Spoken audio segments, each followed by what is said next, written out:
Good morning and welcome back. On today's episode we're going to be working on the S13 to get a thing moving under its own power. Yesterday I didn't film anything because it was just very, quite frankly, tedious bits and pieces. I had issues with bleeding the clutch out yesterday. I had no clutch pedal at all due to the clutch master cylinder decided it wanted to be completely seized and knackered on the insides of it. So I took it off, stripped it apart, cleaned it up. It was pretty bad when you sort of seen it apart inside. Put it all back together. Although it was moving, it wasn't holding pressure, so it's had it. Luckily for me, I've managed to have another clutch master picked up this morning, so let's get this thing moving under its own power. But before we do, have a look at that. How good does that look? I am very happy with this. Anywho, I do digress. Let's get on with the S13.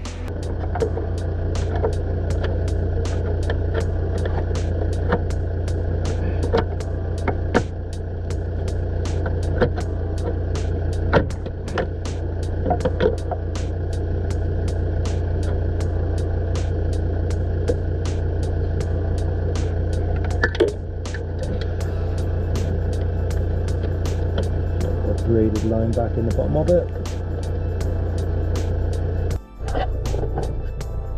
Okay, let's see where I'm struggling. Ouch. Upside down, okay. And that boy to the side. And that should now go on. Can't find the hole. Need to wet the side just up. Yeah, there we go. And then, oh, this isn't awkward at all.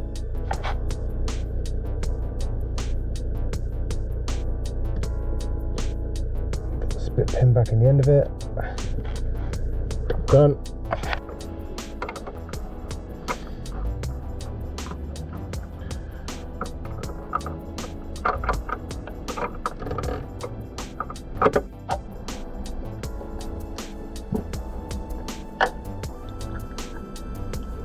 Well, most about winning this cylinder anyway.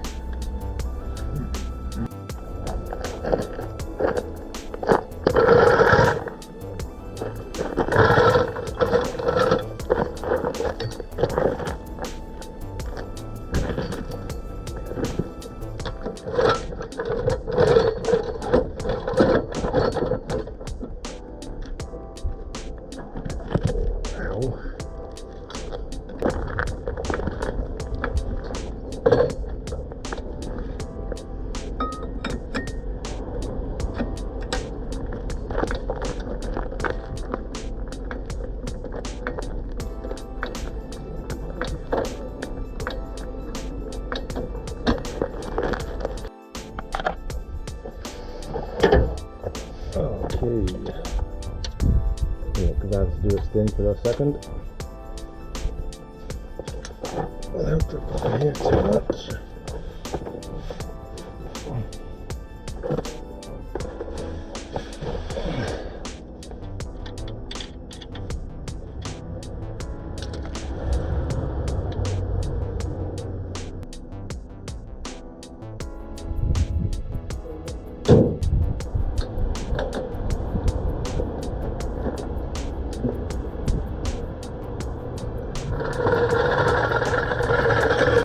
That's everything back in, and theoretically that should be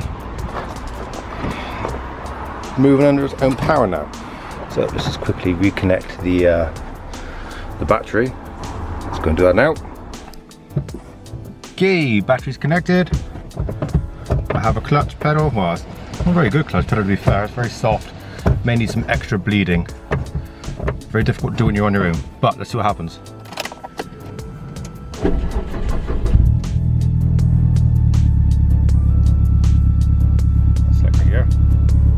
Select a gear.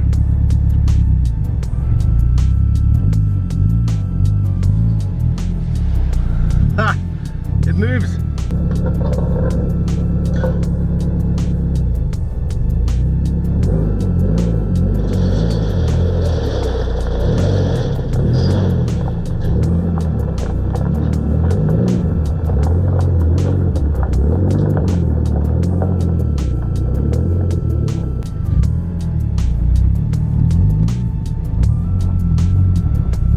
alive!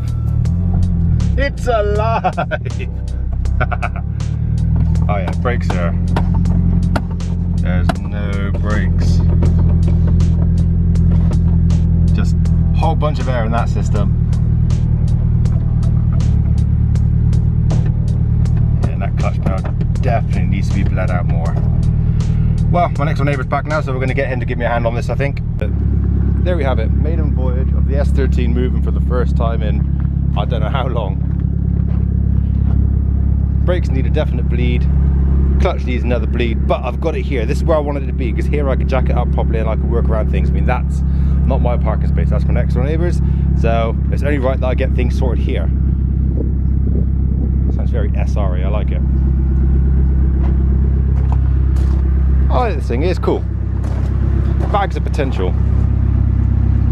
Okay, chit chat too much, let's get this thing jacked up. It's gonna be one of these days today and everything seems to be fighting me. Now it's raining and I'm working outside and I need to get this done.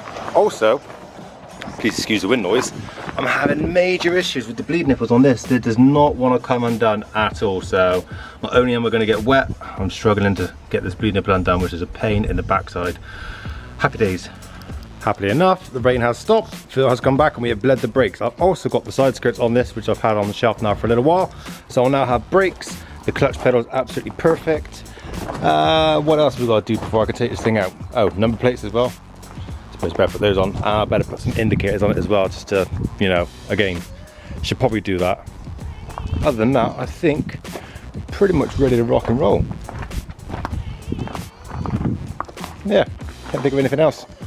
All the fluids are topped up, everything works. I just need to put some indicators on the front end, put the wheels back on. Oh, I've got to change the wheel nuts as well, because the wheel nuts that are on there, there wasn't enough of them, and I don't like mismatched wheel nuts. I mean, who wants to go driving around with various wheel nut size tools to get the wheels off if you have a puncher? So I've got a set of new wheel nuts for this as well, so those will be chucked on. So yeah, let's chuck the wheels back on the rear, get that back on the floor, get the indicators on the front set up, and start making progress with those. Would you look at the state of this lot? But on a side note, there is something cool.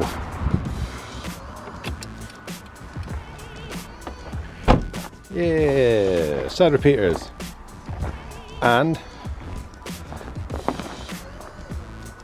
how cool is that? That's where the indicators are going to go. Yeah, a little different, isn't it? I kind of like it. I wasn't sure, but I actually kind of like it. Incognito. That's an MOT pass. Okay, let's get the other side wired up then. The scope of my genius.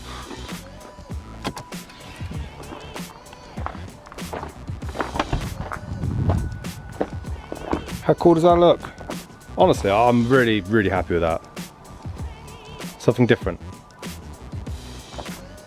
This side is in, but it's just taped in place whilst the sticky stuff holding it in is going off overnight. So for now, wheels back on, get it back on the ground, and I'm going to park it up. I'm going to drive it to its new parking space.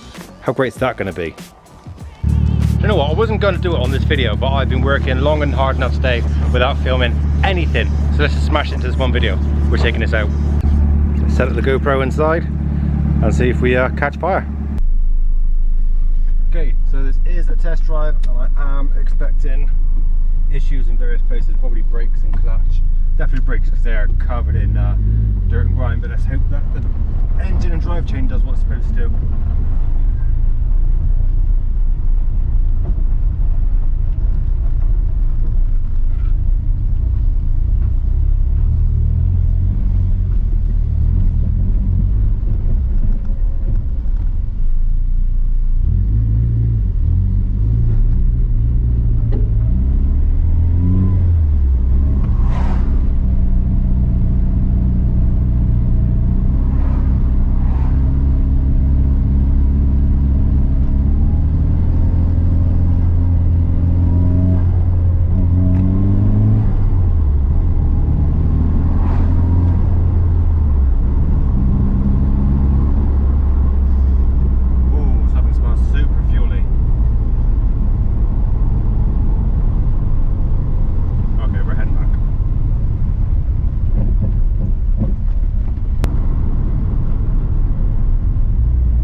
that car now is going to be annoying.